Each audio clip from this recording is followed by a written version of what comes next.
हमारा जो next topic है वो क्या है, इकोसिस्टम है। इकोसिस्टम को क्या किया गया है, दो भागों में बांटा गया है। पहला जो होता है नेचुरल इकोसिस्टम और दूसरा जो होता है आर्टिफिशियल इकोसिस्टम। ठीक है, पहला कौन सा होता है, इकोसिस्टम मतलब पारिस्थितिक तंत्र। पारिस्थितिक तंत्र को दो भागों में बांटा गया है, एक तो होता है प्राकृतिक पारिस्थितिक तंत्र और दूसरा जो होता है कृत्रिम पारिस्थितिक तंत्र, जिसको हम नेचुरल और आर्टिफिशियल कहते हैं।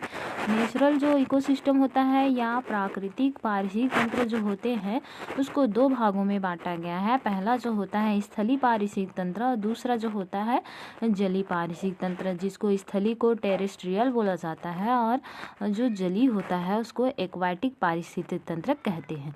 अब इसमें हम देखते हैं जो टेरेस्ट्रियल स्थलीय जो होता है उसको आगे और भी बांट दिया गया है। जैसे पहला जो होता है ग्रासलैंड घास के मैदान का पारिस्थितिक तंत्र, दूसरा जो होता है डिजार्ट होता है, तीसरा जो होता है वन का पारिस्थितिक तंत्र और चौथा जो होता है हिली का पारिस्थितिक तंत्र। एक्वाटिक को देखते हैं तो उसमें फ्रेश वाटर आ जाते हैं और मरीन, क्योंकि एक्वाटिक मतलब होता है जलीय पारिस्थितिक तंत्र, तो उसमें एक तो स्वच्छ जल पारिस्थितिक तंत्र आते हैं और दूसरा समुद्री जल पारिस्थितिक तंत्र आते हैं।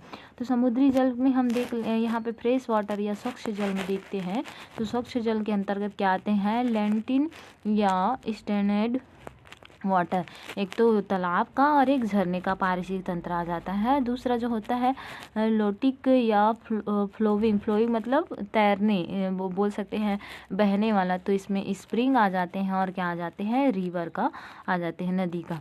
अब और देखते हैं तो मरीन में सी का समुद्र का और किसके आ जाते हैं ओशियन महासागर का पारिस्थितिक तंत्र आ जाते हैं। आर्टिफिशियल देख लेते हैं तो आर्टिफिशियल के अंतर्गत क्रॉप लैंड आते हैं।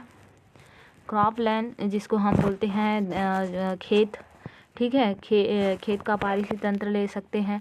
और गार्डन है ना, उद्यान का पारिस्थितिक तंत्र, पार्क उद्यान है, गार्डन है और एक्वेरियम है, एग्रो है, ये सब का जो पारिस्थितिक तंत्र होता है वो कृत्रिम होता है, क्योंकि कृत्रिम को मानव द्वारा बनाया जाता है, इसलिए इसको आर्टिफिशियल या कृत्रिम इको पारिस्थितिक तंत्र कहा जाता है। और प्राकृतिक इकोसिस्टम क्यों कहा जाता है, क्योंकि यहाँ पे इसको नेचर के द्वारा प्रकृति के द्वारा बना रहता है, ना कि इसको मनुष्य बनाते हैं, इसलिए इसको बोला जाता है प्राकृतिक इकोसिस्टम। नेक्स्ट हम देखते हैं झील का पारिस्थितिक तंत्र। झील या तालाब का पारिस्थितिक तंत्र। तो झील या तालाब का पारिस्थितिक तंत्र देखने पर पता चलता है, आप किसी तालाब का इमेजिन करते हैं, सभी के आसपास क्या होंगे, तालाब तो होंगे सभी के गांव में, तो गांव है शहर है सभी जगह तालाब उपस्थित होता है, तो इसको स्वच्छ जलीय पारिस्थितिक तंत्र के अंतर्गत रखा गया है, जिसमें क्या आ जाते हैं झील और तालाब, छोटे बड़े जितने भी झील होते हैं वो सब इसी में आ जाते हैं। इसमें क्या होता है, इसमें सभी प्रकार के जीवोम पाए जाते हैं और एक हेक्टेयर से कम क्षेत्र में होता है, जिसमें क्या होते हैं बहुत सारे जो होते हैं हजारों हेक्टेयर क्षेत्र में भी फैले होते हैं। इसमें मौसमी जो तालाब होता है वो मौसम के आने पर, बारिश के आने पर भर जाते हैं और जैसे ही बारिश चली जाती है तो धीरे धीरे करके गर्मी तक ये सूख भी जाते हैं, जबकि झील जो शताब्दी तक क्रियाशील होते हैं। तालाब कुछ महीनों के लिए होता है लेकिन झील जो होता है बहुत टाइम के लिए होता है।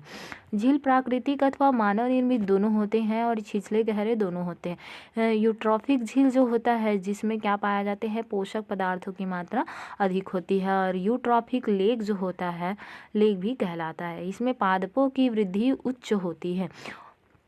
ओलिगोट्रॉपिक जो झील होता है उसमें पोषकों की जो सांद्रता होती है कम, अतः उत्पादन भी कम होता है।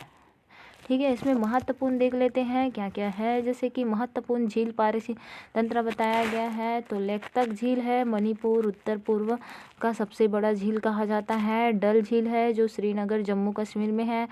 कोलुरु है झील है जो आंध्र प्रदेश का सबसे बड़ा वेटलैंड झील कहा जाता है। पुल्लिकेर झील है जो उड़ीसा में है। चिल्का झील है जो उड़ीसा में है। यार्कलैंड झील है जो तमिलनाडु में उपस्थित है। कुछ झील में खारा भी होता है, जैसे कि राजस्थान का सांभर झील है, उड़ीसा का चिल्का झील है, जम्मू एवं कश्मीर का डल झील है और जो तमिलनाडु के सलेम जिला का यर्कलैंड भी है, इसमें आ जाते हैं। आगे हम देखते हैं इसमें किसके बारे में देख रहे हैं हम, यहाँ पे तालाब के बारे में देख रहे हैं। तो इसको जैविक एवं अजैविक घटकों में बांटा गया है।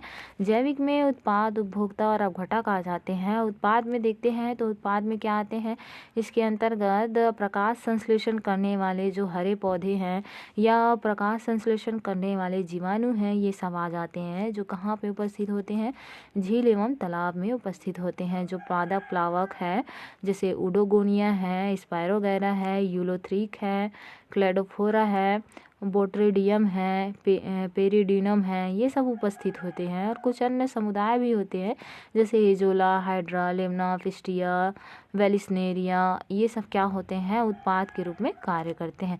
कुछ उथले तालाब भी होते हैं जिसमें निम्फिया है, ट्रापा है, जूसिया है, ये सब उपस्थित होते हैं, जिसकी जो पत्तियां होती है वो क्या होते हैं, जल में तैरते रहते हैं। इसमें निगर्त पौधे भी पाए जाते हैं जैसे टाइफा है, और बोल सकते हैं टाइफा है, रेननकुलस है, सिरपस है, ये सब भी उपस्थित होते हैं। उपभोक्ता जान लेते हैं तो जो क्या होता है, उत्पाद जो होते हैं वो प्रकाश संश्लेषण के माध्यम से अपना भोजन स्वयं बनाते हैं, जबकि उपभोक्ता जो होता है वो अपना भोजन स्वयं ना बना के दूसरों पर निर्भर होता है। तो किस पर निर्भर होगा, पौधों पर या उत्पाद पर निर्भर होता है।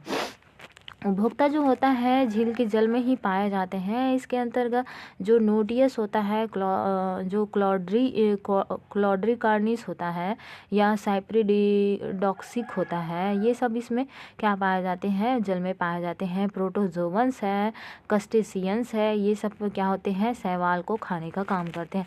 प्राणी पादप भी कहलाते हैं। ये क्या कहलाएंगे, प्राणी पादप भी कहलाते हैं।